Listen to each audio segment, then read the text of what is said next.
আসসালামু আলাইকুম ভিউয়ার্স, বাংলাদেশের সর্বশেষ আপডেট সংবাদে আপনাদের স্বাগত।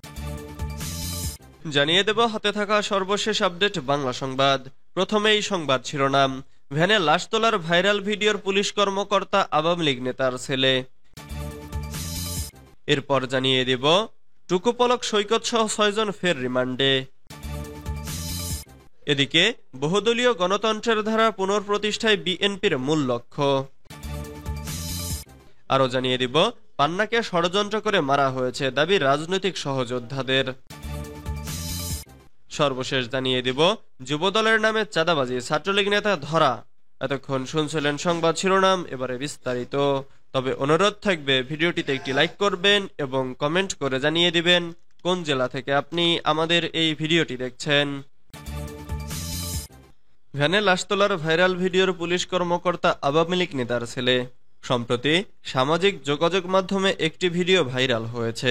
ভিডিওতে দেখা যায় বৈষম্য বিরোধী ছাত্র আন্দোলনের সময় পুলিশের গুলিতে নিহত রাস্তায় পড়ে থাকা লাশ একটি ভ্যানগাড়িতে স্তূপ করছে পুলিশ। ভিডিওতে লাশের স্তূপ করতে ব্যস্ত এক পুলিশ সদস্যকে দেখা যায়। তিনি হলেন ঢাকা জেলা উত্তর গোয়েন্দা পুলিশের পরিদর্শক আরাফাত হোসেন। তার গ্রামের বাড়ি বরিশালে। প্রায় 2 বছর আগে ঢাকা জেলার গোয়েন্দা বিভাগে যোগ দেন তিনি। জগন্নাথ বিশ্ববিদ্যালয়ের ভূগোল ও পরিবেশ বিভাগে পড়াশোনা করেন। আরাফাতের বাবা মোহাম্মদ আরিফ হোসেন বদরটুনি মাধ্যমিক বিদ্যালয়ের অবসরপ্রাপ্ত প্রধান শিক্ষক এবং হরিনাথপুর ইউনিয়ন আওয়ামী লীগের সাবেক সভাপতি। ভিডিও ভাইরাল হওয়ার পর থেকে আরাফাতকে আর পাওয়া যাচ্ছে না। আত্মগোপনে চলে গিয়েছেন তিনি।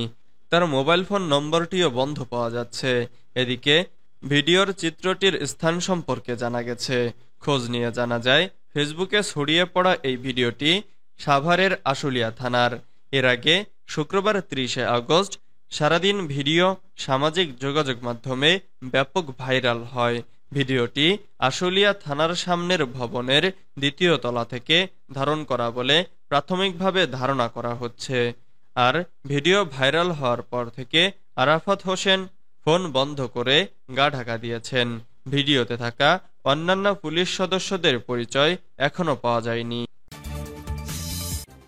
টুকু পলক সৈকত সহ 6 জন ফের রিমান্ডে। সাবেক ডেপুটি স্পিকার শামসুল হক টুকু, সাবেক ক্রীড়া উপদেষ্টা মন্ত্রী আরিফ খান জয়, আওয়ামী লীগের সাংগঠনিক সম্পাদক আহমেদ হোসেন, চট্টগ্রাম বন্দরের সাবেক চেয়ারম্যান অবসরপ্রাপ্ত রিয়ার অ্যাডমিরাল মোহাম্মদ সোহাইল ও ছাত্রলীগের ঢাকা বিশ্ববিদ্যালয় শাখার সাধারণ সম্পাদক তানভীর হাসান সৈকতের ফের 3 দিনের রিমান্ড মঞ্জুর করেছেন আদালত। পৃথক 2 হত্যা মামলায় টেলিযোগাযোগ ও তথ্য প্রযুক্তি প্রতিমন্ত্রী জুনায়েদ আহমেদ পলকের 3 দিন করে 6 দিনের রিমান্ডের আদেশ দেওয়া হয়েছে। রোববার 1 সেপ্টেম্বর ঢাকার মেট্রোপলিটন ম্যাজিস্ট্রেট মইনুল ইসলামের আদালত শুনানি শেষে রিমান্ডের আদেশ দেন। আজ সকাল 6:30টার দিকে আইডিয়াল কলেজের প্রথম বর্ষের ছাত্র খালিদ হাসান সাইফুল্লাহ হত্যা মামলায় 6 আসামিকে 7 দিনের রিমান্ড শেষে আদালতে হাজির করেন তদন্ত কর্মকর্তা লালবাগ থানার সাব ইন্সপেক্টর আক্কাস মিয়া। তিনি শামসুল হক টুকু, আরিফ খান জয় ও মোহাম্মদ সোহাইলের পুনরায় 7 দিনের রিমান্ড চেয়ে আবেদন করেন। এদিকে তদন্ত কর্মকর্তা সংশ্লিষ্ট থানার পরিদর্শক মিন্টু চন্দ্র বণিক গ্রেফতার দেখানো সহ আহমেদ হোসেন ও তানভীর হাসান সৈকতকে 7 দিনের রিমান্ড আবেদন করেন।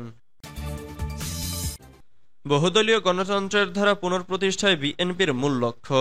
বিএনপির ভারপ্রাপ্ত চেয়ারম্যান তারেক রহমান বলেছেন, বহুদলীয় গণতন্ত্রের ধারা পুনঃপ্রতিষ্ঠা করাই এখন বিএনপির মূল লক্ষ্য। বিএনপির 46তম প্রতিষ্ঠা বার্ষিকী উপলক্ষে দেওয়া এক বাণীতে তিনি একথা বলেন। বিএনপির 46তম প্রতিষ্ঠা বার্ষিকী উপলক্ষে দলের সর্বস্তরের নেতাকর্মী, শুভানুধ্যায়ী এবং দেশবাসীকে শুভেচ্ছা ও অভিনন্দন জানিয়ে তারেক রহমান বলেন, 1 সেপ্টেম্বর এদিন বাংলাদেশের মানুষের জন্য আনন্দ, উদ্দীপনা ও প্রেরণার। 1978 সালের এই দিনের এক শুভক্ষণে স্বাধীনতার ঘোষক সাবেক রাষ্ট্রপতি শহীদ জিয়াউর রহমান বাংলাদেশ জাতীয়তাবাদী দল বিএনপি প্রতিষ্ঠা করেছিলেন। তিনি বলেন, বাকশালী ব্যবস্থায় গণতন্ত্রকে হত্যা করা হয়েছিল শুধুমাত্র একচ্ছত্র ক্ষমতার অধিকারী হওয়ার জন্য। সেই মৃত গণতন্ত্রকে পুনরুজ্জীবিত করেন শহীদ রাষ্ট্রপতি জিয়াউর রহমান। বাংলাদেশে আবারও বহুমাত্রিক গণতন্ত্রের পথ চলা শুরু হয়। জিয়াউর রহমানের সৃষ্টি বিএনপির বিগত ৪৬ বছরে কয়েকবার সবার অংশগ্রহণমূলক সুষ্ঠু নির্বাচনে ক্ষমতায় আসীন হয়ে দেশ ও জনগণের সমৃদ্ধি ও কল্যাণে কাজ করেছে। তারেক রহমান স্বাধীনতার মহান ঘোষক, সফল রাষ্ট্রনায়ক ও আধুনিক বাংলাদেশের রূপকার শহীদ জিয়াউর রহমান বীরোত্তমের প্রতি গভীর শ্রদ্ধা জানান। পান্নাকে ষড়যন্ত্র করে মারা হয়েছে দাবি রাজনৈতিক সহযোদ্ধাদের। কেন্দ্রীয় আওয়ামী লীগ নেতা ও বাংলাদেশ ছাত্রলীগের সাবেক সাধারণ সম্পাদক ইসাহাক আলী খান পান্নাকে ষড়যন্ত্র করে মারা হয়েছে বলে দাবি করেছেন তার রাজনৈতিক সহযোদ্ধারা। শনিবার ৩১ আগস্ট রাতে পান্নাকে বনানী কবরস্থানে দাফন শেষে এ দাবি করেন তার রাজনৈতিক অভিভাবক ও পিরোজপুর জেলা আওয়ামী লীগের উপদেষ্টা কাজী রুহিয়া বেগম হাসি। কাজী রুহিয়া বেগম হাসি একই সঙ্গে মহিলা আওয়ামী লীগের কেন্দ্রীয় কমিটির সদস্য। তার হাত ধরে ৮০-এর দশকে পিরোজপুর মহকুমা ছাত্রলীগের রাজনীতিতে হাতেখড়ি ছাত্রলীগের সাবেক শীর্ষ নেতা পান্নার। তারপর মহকুমা ছাত্রলীগের পরে কেন্দ্রীয় ছাত্রলীগের রাজনীতিতে এসে ১৯৯৪ সালের কাউন্সিলে বাংলাদেশ ছাত্রলীগের সাধারণ সম্পাদক হন পান্না। কাজী রুহিয়া বেগম হাসি বলেন, তার নামে মামলা নেই, চাঁদাবাজির বদনাম নেই, সে কোনোভাবে সুবিধাভোগীও না, সেজন্য মনে হচ্ছে তাকে ষড়যন্ত্রমূলকভাবে মারা হয়েছে। পোস্টমর্টম রিপোর্ট আসছে যে ঘাড়মোটকে মারা হয়েছে।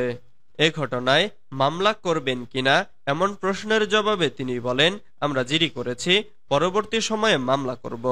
তিনি আরো বলেন, ২৪ তারিখে ভোররাত আমার ছোট ছেলে বলে মামার খোঁজ পেয়েছি, শুনছি মারা গেছেন।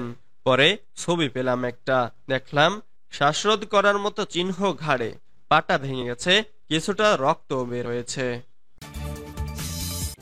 যুবদলের নামে চাঁদাবাজি, ছাত্রলীগ নেতা ধরা। জাতীয়তাবাদী যুবদলের নাম ভাঙিয়ে চাঁদাবাজি করার সময় এক ছাত্রলীগ নেতাকে আটক করা হয়েছে। শনিবার ৩১ আগস্ট রাতে গুলশান ২-এর ৬২ নম্বর রোডে মোস্তাফিজুর রহমান সিজারের বাসায় চাঁদাবাজি করতে যান গুলশান থানা ছাত্রলীগ নেতা সাব্বির সহ ৫ জন। পরে তাদেরকে ধরে গুলশান থানা পুলিশের কাছে হস্তান্তর করা হয়েছে।